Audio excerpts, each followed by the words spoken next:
Okay, so Catalyst is one of my favorite newer bands that I've been listening to a lot lately, so I thought I'd make a track inspired by them. First thing you're gonna need is guitar, and you're gonna wanna put it in a drop tuning. I got this one in drop C sharp. For the more distorted tones, you're gonna wanna use the bridge pickup, and we're gonna wanna use a drop tuning. It makes playing power chords easy because you just play the open strings. But by using your other fingers to cover extra notes on the 4th string, you can start playing around with different options of power chords. So say we're playing a power chord right here on the 5th fret, you're gonna wanna take your ring finger and put it on the 7th fret of the 4th string, and it's gonna sound like this. And that's how you're gonna get this more unique power chord sound. This is technically a minor add 9 chord because this note that we're playing on the 4th string is the 9th in your chord if you're using the bottom note as your root. We can take our pinky and move it up just one more to create a minor chord. And then from there, you just gotta stretch one more fret to create a major chord. And that's my favorite thing about drop tunings because it makes these power chords super easy to play. And Catalyst uses a lot of them, so we're gonna use that in this track today too. Okay, so now we're here in Ableton. I got a scratch track of a guitar that I recorded with just a metronome. First, I'm gonna create a drum pattern so I can record some real takes to it. And I'm using Steven Slate 5 drums for this.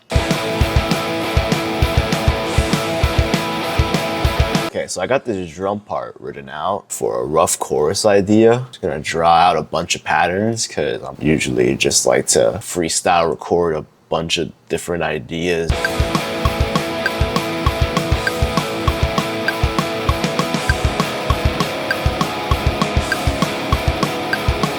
For my guitar tone, I'm using Guitar Rig 6, and it's a pretty simple setup. I'm using a Fire Seeker amp with these settings, and I also have a Tube Screamer plugin right before it. Basically, if you want to make your heavier guitar tone sound better, you're going to want to throw a Tube Screamer of some sort in front of it with these kinds of settings. I always put the drive all the way down, I keep the tone at neutral, and I just turn the volume all the way up. And it just cleans your tone a lot when you do that. It's something I do a lot. Speed it up bit, just like go to like maybe like 204. Yeah, let's go up to like 207 and re-record that all. It's harder to play now I sped it up.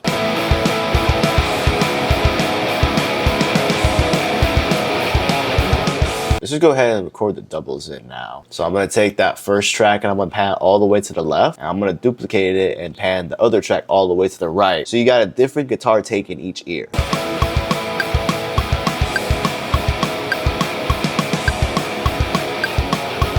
I'm gonna go ahead and record in a bass line for this part before I do any more guitars. All right, so I got my bass tuned up and ready to record, and I'm using another Guitar Rig for the bass tone. I like to use the hammered bass preset that's already stock in Guitar Rig. I just make a few adjustments to it. So let me go ahead and record a bass line real quick.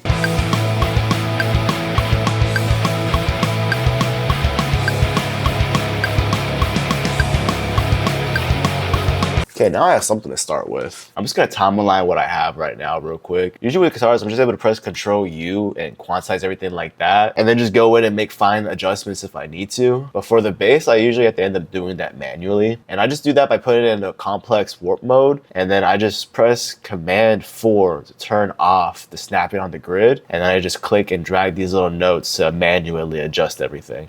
And usually I try to make as little adjustments as I can. Sometimes if you make like big adjustments on the impact notes, everything else will kind of just fall into place from there. But if you want to, you can really get technical and just go in and make sure everything's finely tuned. You don't mind it sounding that fake. Honestly, I quantize a lot. I can't really hear the difference. And it just helps me make music faster and have more fun with it instead of trying so hard to get a perfect recording. I have like a drum fill at the end of here.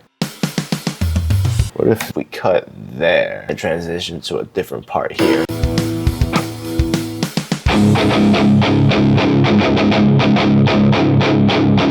Ooh, something like that. What if it goes from like one ear to the other? So it starts right here.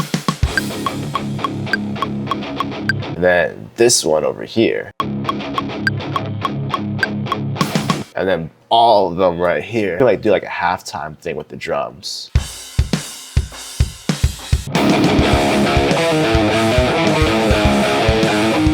Yeah, something like that. I just gotta fucking figure out how to play it. And just to make things easier on me, I'm gonna completely fucking cheat right now and just edit the fuck out of this because I'm not trying to be here all night getting the perfect take. We're just songwriting right now. We're just writing shit. I'm not going for perfect. I'm going for actual ideas. Just go ahead and lock in and figure this guitar part out.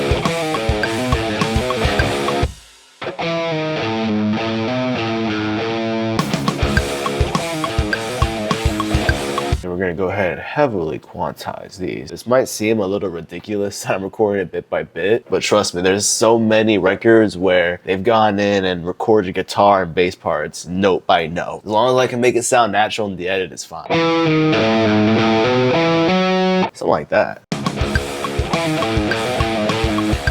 I just like to go ahead and make a lot of different duplicate tracks to work with when I record guitars. It's just the way that my brain likes to work. I like to be able to go back and forth even if it is really messy.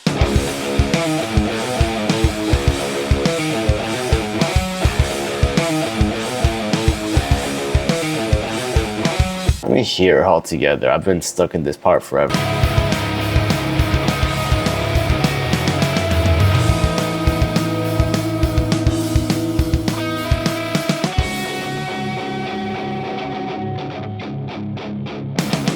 Ooh, is that hard? We need like a filter here. I'm gonna go ahead and just use the stock Ableton EQ8 and filter out this section here.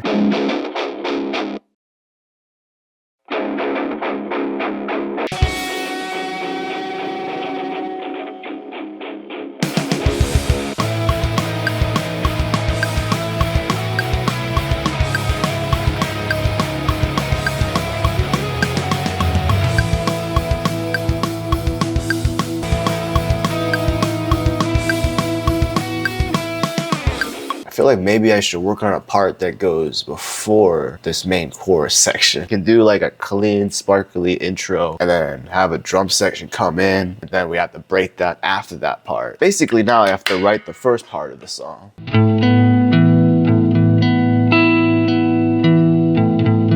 Let's just copy over this drum pattern and just loop it and see what kind of part I can come up with. I got this guitar sound, but let's just like drench it in some reverb.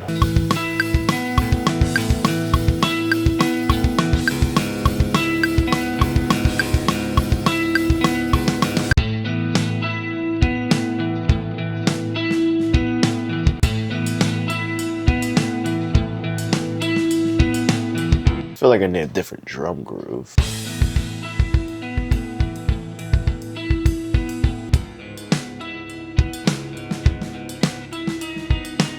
Ooh, I got an idea.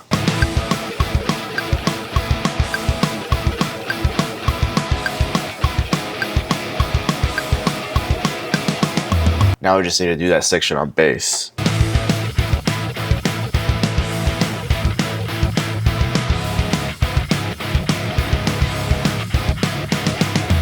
I also need to record some bass for the intro.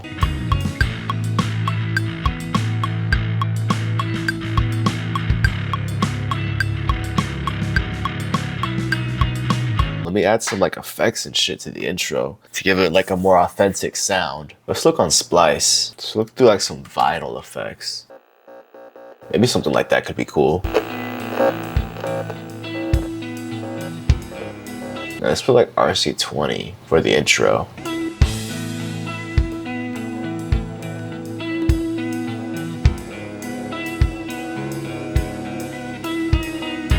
And then we could put Sketch Cassette on the drums for the intro part too. And then we're gonna augment it only for the intro.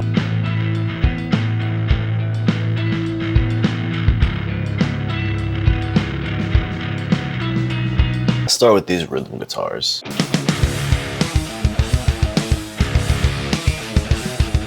Listen to how much this one EQ cut cleaned up the guitar tone. This is before.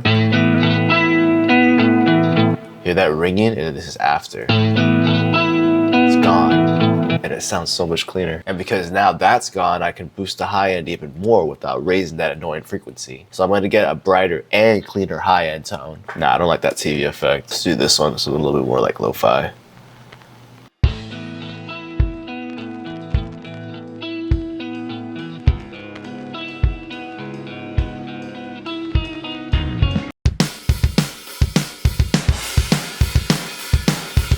I'm adding this distressor plugin to do like some parallel compression on the drums, and it's just gonna help add a lot more punch to the mix overall. Those cymbals are so splashy. I'm just EQing the overheads and adding a bit of soothe to get rid of those annoying resonances. And then also for these rhythm guitars, I'm just gonna limit the fuck out of them too.